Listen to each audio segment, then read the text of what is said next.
Mind Vine Studios presents. Welcome to the deep dive. We take stacks of sources and try to pull out the really key insights for you. Yeah, the nuggets. Exactly. Today, we're diving into courage. We're drawing a lot from Ryan Holiday's book, Courage is Calling. Great book. It is. So our mission today is to unpack what courage really is, how it fights its biggest enemy, fear, and, how we can actually build it ourselves. Move beyond just bravery to something more. Heroic, maybe. Well, what's fascinating, I think, is that courage it's not just the big Hollywood moments. Right. The ancients, they saw a lack of courage as like a sign of decline, society going downhill. And you just can't achieve anything great without facing fear first. I mean, look at the Spartans. They built temples to fear. Wait, to fear? Why? Well, not really not to worship it, Yeah. but to keep it close, understand it, ward it off. They knew you can't beat an enemy you don't get. Wow. Okay, powerful start. So let's unpack that. Yeah. Many people think courage is like two types. Physical. Yeah, the knight, the firefighter. Right. Or moral. The whistleblower, the entrepreneur starting something new. But the sources we looked at argue there's really only one kind. Just one. Yeah. The kind where you put your ass on the line. Yeah. Literally or, figuratively. Your reputation, your job. It's about risk. Real risk. Exactly. Sacrifice, commitment, sticking with it. Perseverance? Yeah. Truth. Right. Doing the thing others just can't or won't do. And if we connect that back, the root enemy, the big bad, it's fear.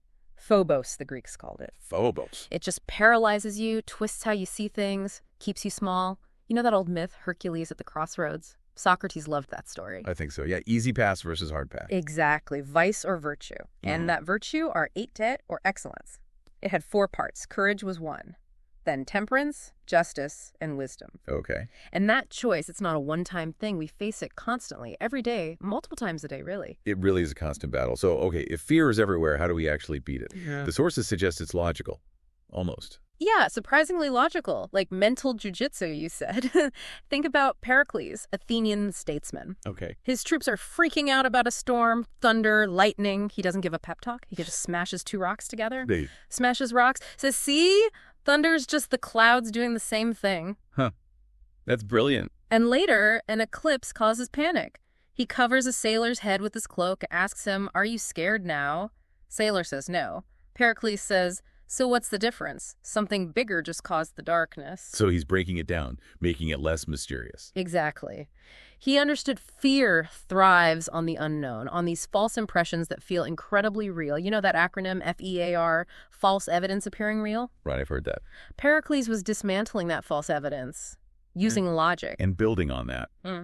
A huge source of fear today isn't like storms or eclipses. It's other people, what they'll think. Massively. Social fear, the tyranny of opinion, it's huge. It really is paralyzing. Yeah. Cyril Connolly had that funny line, "Many who dare not kill themselves for fear of what the neighbors will say." Wow. That's dark, but relatable. It highlights how deep that fear runs, and it's such a paradox because almost everything worthwhile, everything new, was done despite people yelling, "No!" Like Frank Serpico, Yeah. the NYPD whistleblower. Perfect example. He told the truth about corruption, became a total outcast. People would rather go along with a crime than risk looking different. That's disturbing. And it's fascinating, too, how often we just overestimate the threat. You mentioned Ulysses S. Grant. Yeah, early in his career, terrified by wolves howling. Imagine this giant pack. Yeah. Turns out there were just 2. Just 2 wolves making all that noise. Huh. Later, as a general facing the Confederates, he has this moment where he realizes the enemy commander, Colonel Harris, he's probably just as scared of Grant as Grant is of him. The fear goes both ways, and we blow it up in our own heads. Totally. Which is why things like fear setting, Tim Ferriss talks about this, or the old Stoic idea, premeditatio malorum. Pre-med what now? Premeditatio malorum. Meditating on potential bad stuff. Exile, war, shipwreck, torture. Seneca wrote about this. Sounds depressing. Well, the point wasn't to wallow in it. It was to get familiar with it. Strip away the terror of the unknown, make it less scary. Okay. Like exposure therapy. Kind of. Rockefeller did it. Suppose the oil fields game out. Napoleon. What if the enemy shows up right now? Define the fear, prepare for it, avoid that too late moment MacArthur warned about. So it's like training in difficulties. They're not something to avoid. They actually make us better. Absolutely. Seneca knew this. He faced everything: war, shipwreck, torture, exile, TB. Jeez. But he said, he has won without glory who has won without peril. Malcolm X said, every defeat, every loss has a lesson in it. Hardship isn't a bug, it's a feature. It's good training. So why do we focus so much on all the things that might go wrong instead of just what's right here? Great question. General Demosthenes, facing attack from two sides, sea and land, just told his guys, go, close with the enemy, don't stop to count them. Just to gauge. Yeah. Or think about Chris Hadfield, the astronaut, blind in one eye during a spacewalk. Oh my God. Did he panic about floating off into space? No, he focused. Okay, what are the 6 things I can do right now to make this better? Stick with the first impressions, the immediate reality. What can you actually do? That's powerful. Yeah. Okay, here's a tough one from the sources. Don't judge other people's courage. Focus on your own. Right. That Khrushchev quote is chilling. Someone asked where he was during Stalin's purges. And he said, I was where you are now. Basically, don't judge me unless you've been there. It's just really hard to know what someone else is facing. it's true. Which leads to agency, right? Believing you can act. Exactly. Peter Thiel, when he was outed, felt powerless. And so he was powerless in that moment. But you can choose your response. That's the Mattis quote. Never think that you are impotent. Choose how you respond. They say courage is rarer than genius. It's about that choice. What gets me is how often we're just afraid to believe in something. Viktor Frankl talked about that existential vacuum after the Holocaust. Just cynicism everywhere. Yeah, apathy, melancholia. The opposite of Greek Andrea, courage, wasn't just cowardice, it was that nothing matters feeling. If you don't believe in anything, Then what's worth being brave for? Longfellow wrote, life is real, life is earnest. Just believing that takes guts sometimes. what happens if we do let others intimidate us? Look at Helvidius. Emperor Vespasian tells him, shut up. Helvidius basically says, you can kill me, but you can't make me afraid. Wow. Or Muhammad Ali, refusing to disavow his faith, risking everything. You have to ask, what if everyone just caved? Which means growth requires a leap in the dark. Totally. The guys signing the Declaration of Independence, they thought they were signing their death warrants. Reed Hastings at Netflix, betting the whole company on streaming when DVDs were huge. Seemed crazy. Florence Nightingale going into nursing against all social norms. There's no guaranteed path. Cowards wait for stairs. The brave, they jump. Or put themselves in a position where they have to jump. Yeah. And we often dread just making the decision itself. Dean Acheson saw it up close in government. What do you see? At the top, there are no easy choices. All are between evils. We hate being wrong, so we delay. We get paralyzed. Like that Spartan general, while the king was still thinking about it. He just said, right, let him think. We're marching. Not deciding is deciding. You're choosing the status quo. Whatever you're not changing, you're choosing. Powerful line. Wow. And you can't always put safety first. Cicero learned that the hard way. Yeah, tried to play it safe in the Civil War. Got killed anyway. Lost his life and the chance to be heroic. Fear promises safety, but often it's lying. Like FDR inviting Booker T. Washington to the White House. Huge backlash. And Roosevelt basically said the uproar proved it was the right thing to do, the necessary thing. Sometimes the pushback confirms you're on track. So are we willing to just be ourselves, Yeah, even if it makes us difficult? that's a big one. Serpico was difficult because he wasn't corrupt. Margaret Thatcher early on was told she had much too strong a personality. But that's where greatness comes from sometimes. Being difficult, being true to yourself, whatever the cost. Exactly. And finally, for this part, life is public. Got to get used to it. Yeah. Jerry Weintraub wanted to be an actor, but couldn't handle wearing tights for dance class. Well, James Killen just did it. Right. Went on to have a career. Even Crassus, the master orator, admitted getting nervous before every speech. A tremor. So you have to be willing to step out, stand out. Yeah. Look kind of foolish sometimes. Epictetus said, appear clueless or stupid sometimes. Because opportunity is often out there, away from the herd. Okay, so fear is the enemy. We need logic to fight it. How do we actually build courage day to day? Well, one way the sources suggest is choose a tradition. Connect with the past. What do you mean? You come from fighters, survivors. Xenophon told his scared soldiers, remember what our fathers went through. History's full of ordinary people who faced impossible odds and made it. Tap into that. That's your lineage. I like that. Your heritage. And remember, even those Stoics, those icons of strength, they weren't afraid to ask for help. Really? Stoics asked for help. Sure, they saw themselves as comrades on a mission. It's okay to need help. We're in this together. It's reassuring. Okay, what else? Preparation. Huge. Preparation makes you brave. The army says know-how is a help. Makes sense, right? Yeah. Think of that Roman army trapped at Caudine Forks. Hopeless situation. What do? Yeah. They started building fortifications, just out of instinct. Training kicked in. And that act, that familiar routine, gave them mental comfort. It hardened them. The enemy saw it and decided to negotiate instead of fight. Wow. So practice, repetition. It builds muscle memory for your mind, too. Exactly. So you can act when fear screams at you to freeze. And maybe the simplest thing is, just start. Do something. Yes. Just start somewhere. Daniel Ellsberg didn't wake up one day and leak the Pentagon Papers. It was gradual. Small acts of defiance.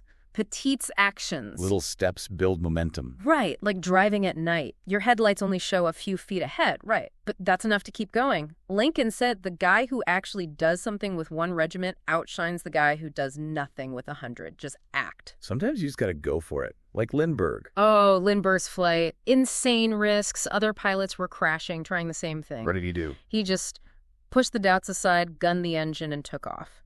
Navy SEAL Jocko Willink has that mantra. To get over the fear, you go. Do nothing, and you guarantee failure. You go. Okay. And speaking truth to power, that takes enormous courage. Absolutely. Decimus Liberius chewing out Julius Caesar to his face in public, mocking his tyranny. That's parrhesia, fearless speech. Parrhesia. I like that. Dietrich Bonhoeffer saw people lying about Hitler, even good people. He realized what was missing was just the kid in the story pointing out, the emperor has no clothes. Someone has to call it like it is. If nobody calls out the bully, everyone's complicit. Which comes back to being the decider. Yeah. Acheson said Truman's job was basically just to decide. Think about his first month. Dropping the bomb, monumental choices. Not easy. Never easy. But delaying, like that Spartan king, you're just choosing what already is. Whatever you're not changing, you're choosing. We said that before. It bears repeating. So maybe being difficult is actually good. It often is. Thatcher was too strong. Serpico was difficult. But that difficulty came from integrity, from refusing to compromise on what mattered. You gotta be willing to look crazy sometimes. Because courage often looks crazy to people who don't have it. John Lewis's Good Trouble. Good trouble. Love that. And, it can be just a few seconds. Just seconds can change everything. Robert Kennedy makes 2 phone calls when MLK is arrested, maybe wins the presidency because of it. Nixon hesitates, lies, loses everything. That movie quote. 20 seconds of insane courage. And something great will come of it. Sometimes that's all it takes. But you can't rely on just finding those seconds. Right. You need to practice. Make it a habit. Precisely. Harry Burns, that young politician, no real record of bravery. But he gets a note from his mom, casts the deciding vote for women's suffrage. One moment. Contrast that with John McCain. Courage was drilled into him from birth. He practiced. So you can't just turn it on when the big test comes. Unlikely. You practice daily. Small things. Take the cold shower. Speak up in a meeting when it's easier to stay quiet. Build the muscle. And seize the offensive. Take the fight to the fear. Right. General Mattis, what keeps me up at night? I keep people awake at night. Love that. Spartans asked where, not how many. Grant told his generals, stop worrying about Lee. Wherever Lee goes, there you will go also. Dictate the terms. And stand your ground when you need to, like Frederick Douglass. Incredible story. 17 years old. Fights his brutal slave breaker, Covey, for 2 solid hours. 2 hours. Yeah. And after that, Douglass said, the day had passed forever when I could be a slave, in fact. Covey never whipped him again. Douglass's motto became, you can kill me, but you can't whip me. Sometimes submission isn't the answer. You draw the line. That gives me chills. Yeah. And courage. It spreads. It's contagious. Definitely. Sparta's allies needed help. Sparta sends one commander because one man with courage makes a majority. Like that Texas Ranger story. Bill McDonald, sent alone to stop a riot. Someone asks, just one ranger. He says, you only got one riot, don't you? Calm, confidence. It spreads. It influences people. Okay, so you act, you stand your ground, then you have to own it. Yes. Contrast the commanders of the Light Brigade, Lucan and Cardigan. Disaster strikes, first thing they do is blame each other. Bro. Then look at Admiral Denton, POW in Vietnam, forced into a propaganda interview. What does he do? Blinks TORTURE in Morse code while talking. No way. Yes. Owning the situation, fighting back even when captured. The Stoics would say that's telling fate where to go, owning your response. And that connects to fortune favors the bold. An ancient idea. Virgil's Aeneid, Pliny. Taking calculated risks creates momentum. Rommel called it strategic boldness, not just gambling. Like Jeff Bezos avoiding bet the company bets. Right. Consistent smart risks, not desperate Hail Marys. Build momentum through boldness. And underpinning all this, you have to really commit, believe. You have to. Teddy Roosevelt, De Gaulle, they had this almost embarrassing level of sincere faith in their cause. Mattis again. Cynicism is cowardice. The people laughing while you struggle up the mountain, they can't even imagine starting the climb. You have to believe to achieve anything great. Okay, so that's courage for yourself, fighting fear, building the habit. But then there's heroism, something bigger. Exactly. Megalopsychia, greatness of soul, risking yourself for someone else. That pushes us towards loving your neighbor, really. Yeah. Think about Kitty Genovese. This story usually focuses on the people who supposedly did nothing. Right, the bystander effect. But there was also Sophia Farrar. She did go to her dying friend, held her, comforted her. That's courage. Miepke is hiding Anne Frank. George Eliot said we praise all kinds of bravery except the bravery for our actual neighbors. That hits home. But bold isn't the same as rash. Crucial distinction. That Spartan fined for fighting without armor. He wasn't brave, he was reckless. He endangered the army. Magellan's voyages. Audacious, yes, but meticulously planned. Forged in fire, hardened in ice. So the planning matters. The purpose matters. Teal taking down Gawker was bold. But you have to ask, boldness for what? What's the end goal? Is it constructive? And sometimes violence is the answer. That feels controversial. It is. But look, Serpico pulls a gun on a threatening officer because he's exhausted all other options. Even Gandhi said if the only choice is between cowardice and violence, he'd advise violence. Wow, Gandhi said that. He did. Sometimes physical courage is needed to protect moral courage, to protect others or yourself when cornered. It's a last resort, but sometimes necessary. And sometimes courage is leaving. Absolutely. Immigrants leaving everything, quitting the soul-crushing job, ending the toxic relationship. Socrates called courage endurance of the soul, but he knew enduring foolishness wasn't wisdom. Knowing when to walk away takes guts. Or sometimes it's just doing your job. Yeah. Even when it's hard. Yes, Admiral Nelson, dying. Thank God I have done my duty, JFK. Any danger spot is tenable if brave men will make it so. If we shirk the hard stuff, someone else pays later. Duty matters. And you can beat the odds, MacArthur, Eddie and Sean. Totally against the odds. 1 in 5,000, they said. Every possible handicap. But he believed it would save lives, so he pushed. And look, your own existence is against the odds. You're unique. You can defy averages. So who are we doing it for? Making them proud. That can be a powerful motivator. Cato's daughter Portia invoking his name as she died. Steve Jobs telling Apple, remember the heroes. Harry Burns thinking of his mom when he cast that suffrage vote. Imagine your ancestors watching. Would they want you to be braver? That's a heavy thought. When we rise above ourselves, that's heroism. Exactly. Human valor. It's harder to explain than stupidity, isn't it? It's risking yourself for someone else. That leader looking at soldiers' graves asking what was in it for them, he just didn't get it. They died so we could live. But the cause matters, right? It has to be for something worthwhile. Absolutely. The Gawker editors resigned over something they felt wasn't the right hill to die on, Lord Byron. 'Tis the cause makes all, degrades or hallows courage in its fall. Real heroism serves a greater good, like Malala, fighting with education, not weapons. And often that path involves the wilderness, isolation. Seems common. Seneca, Epictetus, Churchill, Jobs, Darwin, all faced periods of being misunderstood, alone, exiled in some way. Churchill called it psychic dynamite. It forges you. James Stockdale, the POW, smashing his own face so he wouldn't betray others under torture. That's unity over self. Love fuels that kind of heroism. Now, are we lifting others up, making them bigger? Yeah. King needed Abernathy and Levinson. They helped make him taller. Jackie Robinson. A life is meaningless except for its impact on other lives. Courage is contagious, we said. You share your surplus, your strength, your compassion. You encourage others. And sometimes there's just no time to think. Those corporals, Yale and Herder. 6 seconds, that's all they had. Truck bomber heading for their barracks, clear path to safety for them. But they stood and fired, saved dozens. 6 seconds. Sometimes you just have to trust your gut, your training, your duty. No time for hesitation. Does luck play a role? Moral luck. Some argue opportunities are just given. But calling it all luck can be a cop-out, a seductive rationalization to do nothing. We have to will our purpose. Light a candle, don't just curse the darkness. Leaders need to show fearlessness, put skin in the game. Absolutely. MacArthur landing in Japan after the war, totally unarmed, told his staff nothing will impress them like absolute fearlessness. De Gaulle wading into crowds knowing snipers were around shows your followers, we'll be okay. I'm with you. So what are you willing to pay? What's the price? That's the ultimate question. Russell's better read than dead versus John Stuart Mill saying some things are worth fighting, even dying for. People like Lori Gilbert Kay shielding her rabbi. Leonard Roy Harmon shielding shipmates. Anne Dufourmentel drowning, saving children. CVS giving up billions in tobacco sales for public health.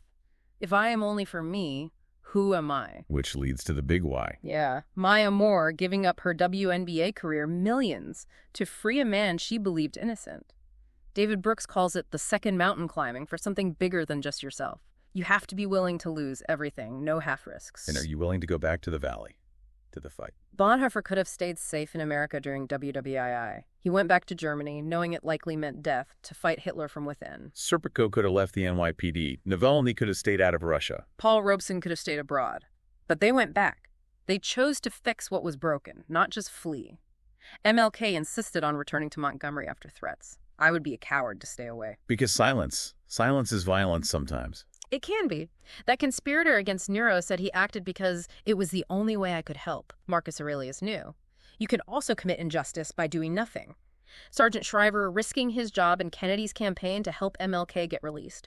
Doing nothing is still doing something. It's making a choice. So in the face of all that, Yeah. how do you maintain hope, the audacity of hope? It's not easy, but look at John Lewis. Beaten, arrested dozens of times, and he meets and forgives one of his attackers years later. Incredible. Anne Frank hiding for her life, writing about work, love, courage, and hope. Hope isn't naive optimism. It's a deep commitment. It fuels action. It's refusing the heresy of despair. And finally, you have to burn the white flag. Never surrender. Never. Epictetus, being tortured, breaks his own leg just to deny his master the satisfaction. Emmeline Pankhurst. You can kill that woman, but she escapes you then. You cannot govern her. No outside power can truly control someone who refuses to give their inner consent. You never, ever give up. Wow. So wrapping this up, clear courage isn't just a virtue. C.S. Lewis called it the form of every virtue at the testing point. Exactly. Temperance, justice, wisdom, they don't mean much without the courage to actually live them when things get hard. You will be tested. People will criticize you. Courage is that backbone.